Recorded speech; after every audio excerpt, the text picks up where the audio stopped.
Ugo Chinyere Imo, the spokesperson for the Coalition of United Political Parties, has expressed concern about Nnamdi Kanu, the leader of the indigenous people of Biafra, whose health is worsening.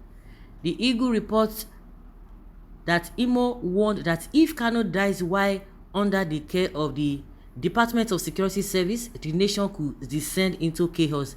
In a press conference at his rural home in Akokwa, Idiato North local government area on Wednesday, Imo claimed that Kanu's ongoing imprisonment by the DSS was unlawful, citing rulings by the state high court in Umuahia and the appeal court in Abuja that called for his release. In the stead, he advised the president to order the DSS to release Nnamdi Kanu with immediate effect. He said, "I got off the phone from the lawyer to Mazi Nnamdi Kanu where his deteriorating health condition was brought to my notice. I want to urge Mr. President in the interest of peace and security to order the release of Mazi Nnamdi Kanu. There are several court judgments which have declared his continuous detention illegal. Mr. President has the constitutional power through the Attorney General to order for the discountenance of the matter. Kanu should be released when we come to the negotiation table and address. Kanu should be released when we come to the negotiation table and address those issues that led to the agitation." Imo also condemned the terrorism charges preferred against the governor of Central Bank of Nigeria, Godwin Emefiele, by the DSS. Imo requested that Buhari give the DSS the go-ahead to drop the terrorism allegations against Emefiele.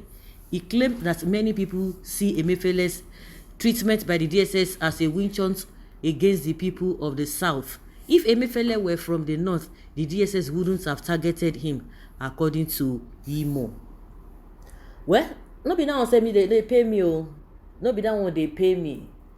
Up till now, the so-called people who are kidnappers all over especially in the northern part of the country, they will go to establishments, they will go to government establishments, they go there to dare even the Nigerian military. I've never heard any day that they caught those people. I've never heard any day that they arrested those people.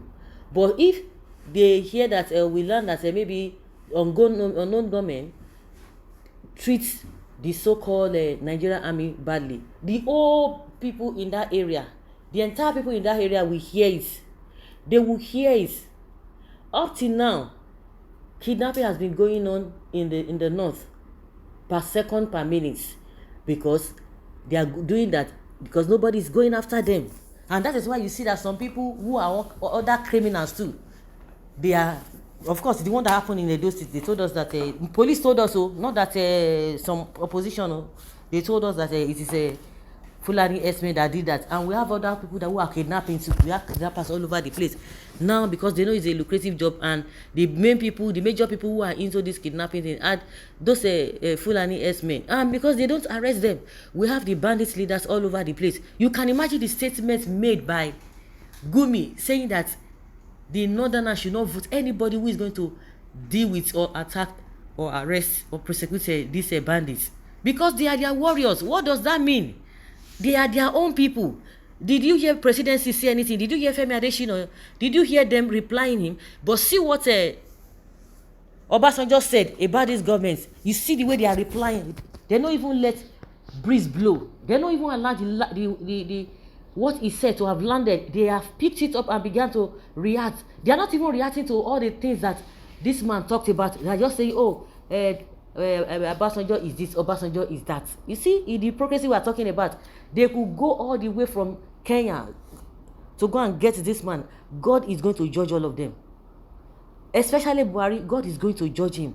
If you have done well, God will judge you positively. If you have done wrongly, God will still judge you. God is the God of justice. I don't know, because they believe that they get away with all these things.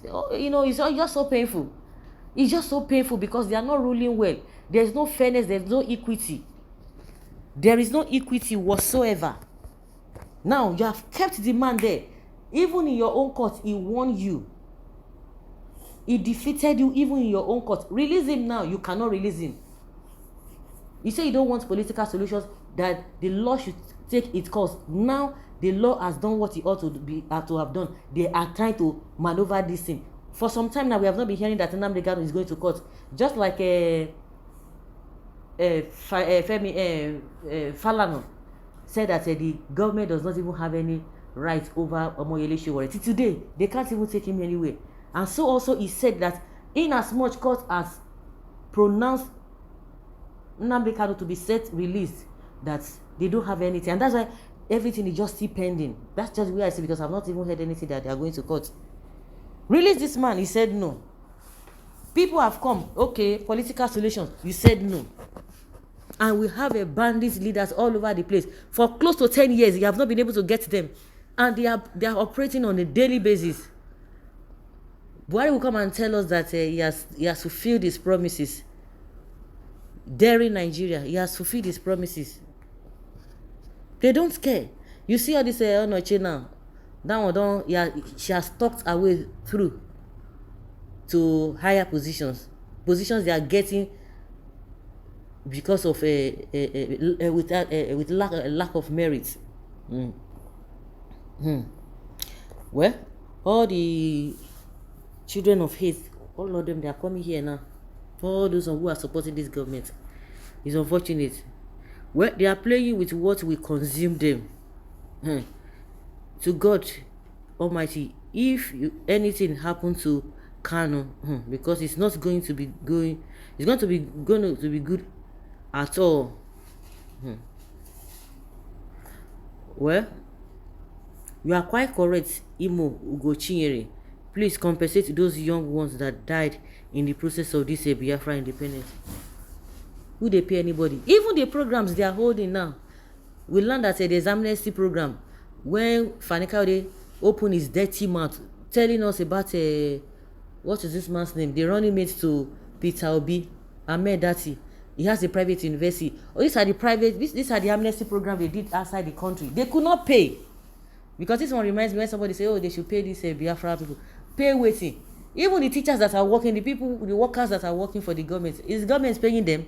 Are they paying them tangible money? Even the peanuts they are paying them, do they pay them as at Wendy? No, they don't pay them as at Wendy. All the soldiers that work during the Biafra time, the Nigerian government, Nigerian soldiers, they have not been paid till today. A lot of them have gone beyond. You begin to wonder, to what end with all this? Tinubu is telling Nigerians that those who are jackpying, those who are running away from this country are going to suffer. They should sacrifice. The one that they've been sacrificing, where did they get it? Did you sacrifice? When they tell me about this man is he fought for democracy. Democracy where? With all this Jaguda lifestyle. It's just unfortunate. So guys, let's say your opinion and have your take on this.